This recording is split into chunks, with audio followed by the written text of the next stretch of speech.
চট্টগ্রামে কালবৈশাখী ঝড়ে বিভিন্ন স্থানে প্রচুর ক্ষয়ক্ষতির সম্মুখীন হয়েছে।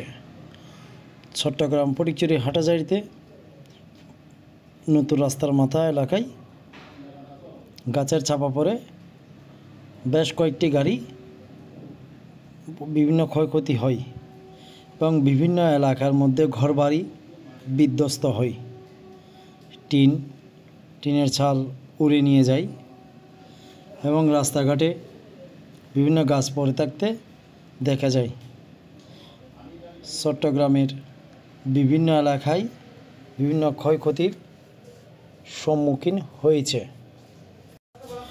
এতে অনেক মানুষ আহত হয়েছে বলে জানা গেছে।